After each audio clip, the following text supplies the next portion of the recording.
राम राम भाई सब ने स्वागत है आज अपने पहले व्लॉग में। मेरा नाम है सूर्य।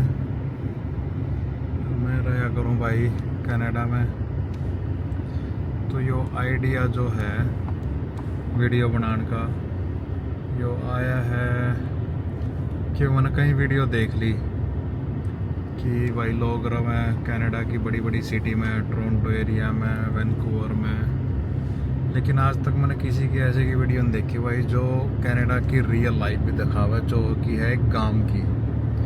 तो मैं रहा करूँ कनाडा के एक गांव में जिसका नाम है एलिबर्टन, और यू मोस्टली है टूरिस्ट एरिया जिसमें कि लोग आवे एक वीकेंड वास्ते, 2 वीकेंड वास्ते है कि है बहुत सारी लेक। तो लोग कॉटेज रेंट पर ले गए रहे पर, लेकिन कोई भी वह लाइफ नहीं दिखाता कि जो 24 घंटे साल में पूरा रहा है तो उसकी लाइफ किसी है। तो फिर मैंने सोची कि अपना जी पूरा रहा ही है तो क्यों ना स्टार्ट करा जाओ अपने एक चैनल। तो आज बनाएंगे कनाडा की गांव का, स्टार्ट करेंगे बेसिकली आज तक गांव की लाइफ का एक व्लॉग। तो आज है पहला दिन, तो मैं थोड़ा सा पहला अपने बारे में बता ही दिया कि नाम है सूर्य, परमानेंट फुल टाइम जॉब करे जरूरी। एक बार आज का पहला थोड़ा सा वेदर भी दिखा दी कैसा हो रहा वेदर है। यो आज कंफ्यूजिंग सा ही है, गर्मी भी है, टेम्परेचर भी माइनस में नहीं है आज, तो प्लस में ही है 5 के आसपास का। बारिश भी है, धुंध भी है, सब कुछ है। और मना आज ड्राइव करना है तकरीबन 200-300 किलोमीटर पूरे दिन में। तो अलग अलग रोड पर जाऊंगे, देखेंगे किस एक रोड है कनाडा के स्पेशली गांव के। यो तो है मेन काउंटी रोड जिससे कि अपना, और मेन काउंटी रोड में भी सबसे ज़्यादा मेन यही रोड है जो कि सबसे ज़्यादा बिजी रोड है। पर देखेंगे बाकी के रोड भी किसे हैं, टाउनशिप के रोड किसे हैं, जिन्हें टाउनशिप मैनेज करा है, इसने काउंटी मैनेज करा है। तो अलग अलग टीयर हैं जिन्हें कहते कर अपना कि अलग अलग पंचायत हैं कि नगर निगम है। काउंटी हो गया बेसिकली नगर निगम, और टाउनशिप होगी कि जो अलग अलग गांव की अपनी अपनी पंचायत है, कि या फिर एक पंचायत के अंदर 2-3 गांव आ गए उस हिसाब से अपने इंडिया में, हरियाणा में। तो ठीक है भाई, कंटिन्यू करते हैं आज की जर्नी। मौसम एक नंबर का हो रहा है भाई आज तो। ये बाहर का नज़ारा दिखाऊं देख थोड़ा सा।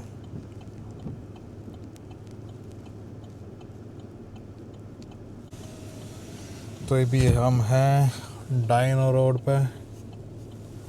तो आगे का एक रोड हो गया कंप्लीट, तो ये भी करने हैं 6 रोड और। तो यो है इस रोड की कंडीशन। यो भी फिर भी काउंटी रोड है तो थोड़ा बढ़िया ही मेंटेन कर रखे हमने। फिर तो अब मैं पहुंच गया हूँ काउंटी रोड 9 पे, जो कि है बिल्कुल एकदम एंड में हमारे काउंटी के। खड्डे तो उरे भी हैं लेकिन थोड़े छोटे हैं वो नहीं है कि हाँ कि कहीं भी एक बड़ा खड्डा हो गया या फिर जिसकी कोई देखभाल है ही नहीं। और अगर बाई चांस अगर एक बड़ा खड्डा हो भी जावे तो भी यहाँ की मेंटेनेंस किस तरीके से करें वो भी थोड़ी डिफरेंट। और अगर बाई चांस इस रोड के ऊपर किसी जैसे खड्डा हो गया या फिर कोई भी ऐसी हैजर्ड है जिसकी वजह से किसी का नुकसान पहुँच गया किसी भी पर्सनल व्हीकल का, तो वे क्या करेंगे, वे अपना केस कर सकें काउंटी के ऊपर या फिर जो भी उस चीज़ वास्ते रिस्पॉन्सिबल होएगा तो उनको उस चीज़ का पैसा भी मिलेगा। जो भी उनका खर्च होएगा गाड़ी ठीक करने में या फिर कुछ भी, उस चीज़ का पैसा जो उन्होंने केस करे उसके ऊपर जो पैसा लगेगा वो भी पूरा गवर्नमेंट की तरफ से जाएगा। तो इस वजह से रिस्पॉन्सिबिलिटी बन जाती है काउंटी की कि वो हर एक चीज़ ने मेंटेन रखा है। और मेंटेन करने के लिए जैसे हमारे यहाँ पे जो बंदे काम करेंगे तो उनकी रिस्पॉन्सिबिलिटी ये होगी कि आपको हर 2 दिन में या 3 दिन में एक चक्कर लगाना है हर एक रोड के ऊपर और फाइंड आउट करना है कि सब कुछ ओके है कि नहीं है। और ये डिपेंड करेगा कि उन्होंने 1 हफ्ते में 1 चक्कर लगाना, 2 हफ्ते में 1 चक्कर लगाना या 3 हफ्ते में 1 चक्कर लगाना। ये डिपेंड करता है कि उस रोड के ऊपर ट्रैफिक कितनी है और उस ट्रैफिक ना फाइंड आउट करना है मेरा काम। तो हम क्या करते हैं, इसमें एक ट्रैफिक काउंटर आता है, एक छोटी सी डिवाइस है, वो रोड के ऊपर रखेंगे 1 हफ्ते के लिए और साल में 3 बार। तो उस ट्रैफिक के बेस पर फिर जो MTO की गाइडलाइन है कि इतने ट्रैफिक के ऊपर आपको कितने दिन में पेट्रोलिंग करनी है, तो उस हिसाब से हम लोग डिसाइड करेंगे। तो ये है यहाँ के मेंटेनेंस स्ट्रक्चर और ये हर एक रोड के लिए उसी हिसाब से। और पूरे कार्डिफ टाउन का सिर्फ एक ही स्टोर है, उसी पर आपको खाने का सामान सब कुछ वहाँ मिलेगा, अगर छोटा मोटा अगर किसी को चाहिए। बाकी साइड में यहाँ से 25-30 किलोमीटर दूर एक बड़ा टाउन है। यहाँ के घर इस टाउन में, ये अभी नया ब्रिज का काम हमने फिनिश किया है इसी समर में, नई रेलिंग सब कुछ नया। और एक सबसे इम्पोर्टेंट बात, जो ये है येलो लाइन ये लगी हुई है बीच में रोड के, सेंटर लाइन बोलते हैं जिसको, इसका टेंडर हम लोग हर साल देते हैं पेंट करने का। अभी तक ये नहीं बताया कि मैं आया क्यों हूँ आज, इतने सारे रोड पे जाना क्यों है। तो आज मेरे को ये देखना है कि वो कनाडा पोस्ट वाले जो पेडेस्ट्रियल है वो हमारे काउंटी रोड के ऊपर है कि नहीं है, और है तो कितने हैं, ताकि हम लोग एक एग्रीमेंट बना सकें उनके साथ कि बाई चांस कि अगर स्नो की वजह से कुछ भी कोई बंदा वहाँ पे स्लिप कर जाता है तो फिर वो कल को काउंटी को सू ना करे इस चीज़ में, तो वो कनाडा पोस्ट उसके लिए रिस्पॉन्सिबल होएगी उसको मेंटेन करने के लिए। जैसे ये है हमारा काउंटी रोड, जैसे हम थोड़ा सा इधर को घूमेंगे तो ये है वो कनाडा पोस्ट के पेडेस्ट्रियल। अब मेरे को ये देखने हैं कि ये कितना अंदर तक है, हमारे रोड अलाउंस में आएगी। तो मेरे को ये देखना है कि हाँ कि ये लोग मेंटेन करेंगे कि नहीं करेंगे। कल को अगर कोई यहाँ पे फिसल के गिर जाता है तो बस हम खुद को कवर कर। तो आज मैं यही देख रहा हूँ, अभी देखते हैं। बस अब मैं इसका एक रिकॉर्ड बनाऊंगा और फिर जब अपना एग्रीमेंट बनाएंगे तो उसके अंदर इसकी लोकेशन, कितने पेडेस्ट्रियल थे, कौन से रोड के ऊपर है, बस वो सारी इन्फॉर्मेशन ऐड करके फिर एक एग्रीमेंट बनेगा जो कि कनाडा पोस्ट से साइन करवाऊंगा।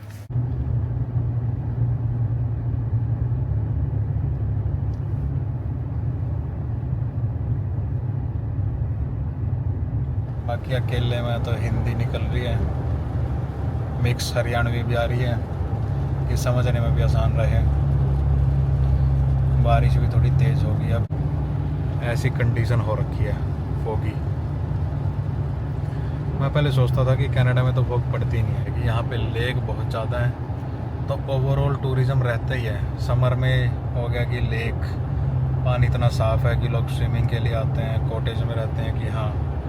और सर्दियों में क्या होएगा कि ये लेक पूरी फ्रोजन हो जाएंगी तो इनके ऊपर स्कीइंग के लिए लोग आते हैं। फिर या तो स्कीइंग के लिए हो गया या फिर आइस फिशिंग के लिए हो गया, या फिर जैसे हमारे यहाँ पे एक है रेल ट्रेल, जो पुराने टाइम में कभी ट्रेन चलती थी उस पर, फिर उन्होंने क्या किया उसको हटा के, रेल की पटरियाँ हटा के प्रॉपर एक ट्रेल बना दी ग्रेवल की। तो उस पर लोग गर्मियों में पैदल चलते हैं, साइकिल वाले हो गए, ATV वाले हो गए। पर अब जैसे सर्दियाँ आएंगी तो पूरा स्नो रहेगा उनके ऊपर, तो फिर वो स्नो मोबिल चलती हैं उन पर। लेकिन जब लेक फ्रोजन होती है और उनके ऊपर स्नो मोबिल चलती है तो उनकी कोई स्पीड लिमिट नहीं है, तो बंदे 180-200 तक भी चलाते हैं लेक के ऊपर, जो कि है बहुत ज़्यादा डेंजरस। और उसके ऊपर कोई स्पीड लिमिट है नहीं, तो ना ही उसकी कोई रेगुलेशन है, तो जितना उनका मन करता है वो लोग उतना जा सकते हैं, कोई रेस्ट्रिक्शन नहीं है उसके ऊपर स्पीड की। ये जिसके ऊपर मैं अभी चल रहा हूँ ये है हाईवे। बस पहला दिन है व्लॉग का और पहली बार ही मैं बना रहा हूँ, तो अगर कोई गलती हो तो कोई बात नहीं, आगे देख लेंगे, धीरे धीरे सीख लेंगे। बस वही है कि कहीं से शुरुआत करनी थी तो इसलिए, और मैं काफ़ी टाइम से सोच रहा था करने की, पर लेकिन मेरे को मोटिवेशन मिला है एक चैनल से, जो कि मैं पॉडकास्ट, जब मैं व्लॉग नहीं बना रहा था, जैसे पहला दिन है तो मैं जैसे अगर इतनी लंबी ड्राइव पे कहीं जा रहा हूँ तो मैं क्या करता हूँ, अपने एक पॉडकास्ट सुनता हूँ। और पॉडकास्ट में सुन रहा था, पता नहीं आप लोगों को पता है कि नहीं, मॉन्क्स एंड वॉरियर्स नाम से एक चैनल है। 2 एक्स मिलिट्री इंडियन आर्मी में जो लोग, और वो भी स्पेशल फोर्सेस में उन्होंने सर्व किया है, तो मैं उनका पॉडकास्ट सुनता था। और उनसे मोटिवेशन मिला कि हाँ, कि उन्होंने पहले स्पेशल फोर्सेस में सर्व किया, फिर उन्होंने अपना चैनल स्टार्ट किया, और I think with in 1 year उनके चैनल पे 1 मिलियन से ऊपर सब्सक्राइबर हैं अभी। तो अभी भी मैं सुनता ही रहता हूँ। 1-2 दिन के बाद स्नो स्टार्ट होएगी और नेक्स्ट वीक से टेम्परेचर जाएगा -10 से नीचे, -15 तक जा रहा है। तो इस काउंटी में आई थिंक जब दिसंबर एंड या फिर जनवरी होएगी तो हम लोग -25, -30 तक कई बार चला जाता है। पिछली सर्दियों में यहाँ पे आया था एक आइस स्टॉर्म। यूजुअली क्या होता है, स्नो स्टॉर्म आते हैं, पर लास्ट फेब में आया था यहाँ पे आइस स्टॉर्म, जिसमें बेसिकली बर्फ़ ही पड़ी थी ऊपर से कम 2 दिन लगातार, जिसकी वजह से पूरा नेटवर्क सिस्टम, यहाँ की लाइट, 1 हफ्ते तक लाइट नहीं थी। हालांकि मेरे घर पे थी, पर सिर्फ वो मेरे ही रोड पे और मेरे ही घर पे थी, लेकिन मोस्टली पूरी काउंटी में ऑलमोस्ट 1 हफ्ते तक लाइट चली गई थी प्रॉपर। तो फिर वो पूरी इमरजेंसी की सिचुएशन थी, पूरी काउंटी में इमरजेंसी स्टार्ट कर दी थी। उसका पूरा एक अलग ही स्टोरी है, मैं बाद में बताऊंगा कभी क्या क्या किया था हमने उस टाइम पे। अभी हमारी नेक्स्ट लोकेशन कनाडा पोस्ट की। 3 पेडेस्ट्रियल हैं यहाँ पे। मेरा ट्रक जो कि दिख भी रहा है थोड़ा सा, 4x4, और ये है यहाँ का नज़ारा।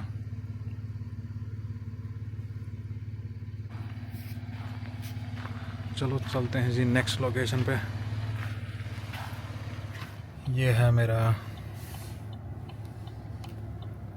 Distance metre. इसमें मेजर करता हूँ कि मैं कितनी डिस्टेंस चल लिया, अगर कहीं ज़रूरत हो कि हाँ।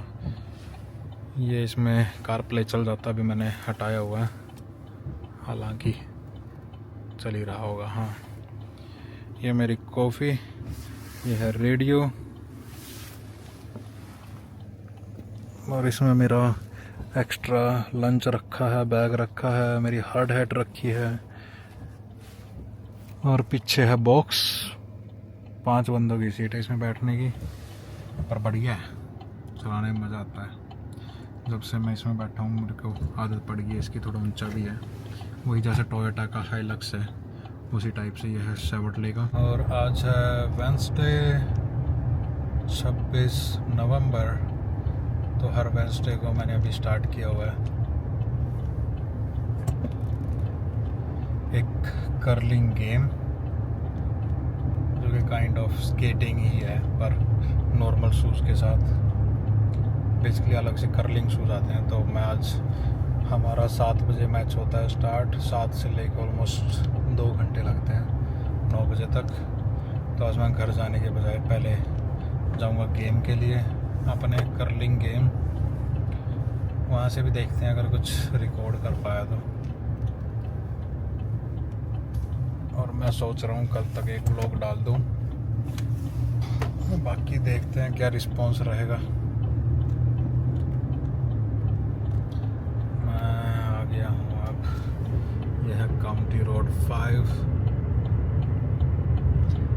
सीनरी बढ़िया दिख रही है आज हर जगह, ये फॉग है ना इसकी वजह से। और जब कुछ 1-2 लेक हैं ऐसी जो फ्रीज नहीं होती, वो काफ़ी गहरी है, 300 फीट 400 फीट तक। ये रोड हो चुका है यहाँ पे एंड। ये आ गई है अगली काउंटी स्टार्ट, हेस्टिंग हाईलैंड्स। ये दूसरी टाउनशिप स्टार्ट हो जाती है यहाँ से। बस यहाँ से अब हम लेंगे यू टर्न।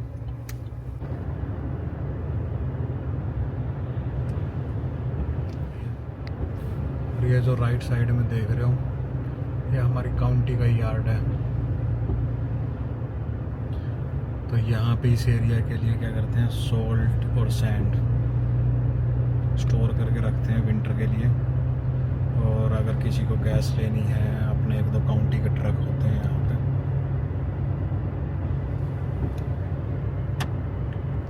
ताकि इस एरिया को वो लोग कवर कर सके स्नो के टाइम में। आई थिंक तो कहीं पे फायर स्टार्ट हुई है, अभी फायर ब्रिगेड की गाड़ी आएंगी, पता नहीं इधर जाएंगे कहीं और।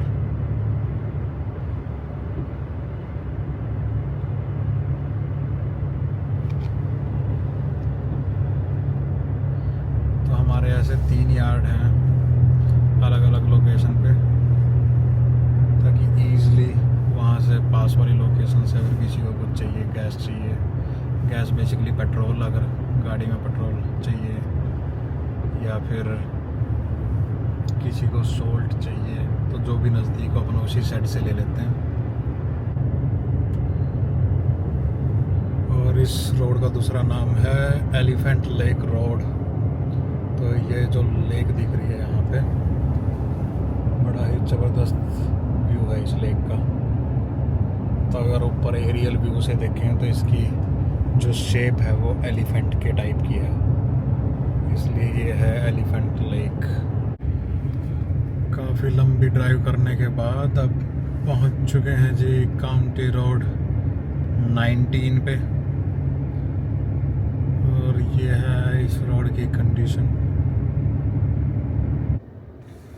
लो जी भाई साहब, पूरा 6 घंटे के बाद अब वापस आया हूँ मैं ऑफिस में। नो रोड ड्राइव किया है मैंने, तो नो रोड के ऊपर गया हूँ मैं। और टोटल 290 किलोमीटर ड्राइव किया 6 घंटे के अंदर, आराम से स्पीड से अपना काम करते हुए। लेकिन फिर भी उतनी थकान नहीं जितनी इंडिया में हो जाती है 100 किलोमीटर ड्राइव करके भी। तो देखते हैं आगे, ऑलमोस्ट 1-1.5 घंटा और रह गया जॉब का, फिर है कर्लिंग का गेम, फिर जाऊंगा घर। चलो मिलते हैं जी फिर बाद में।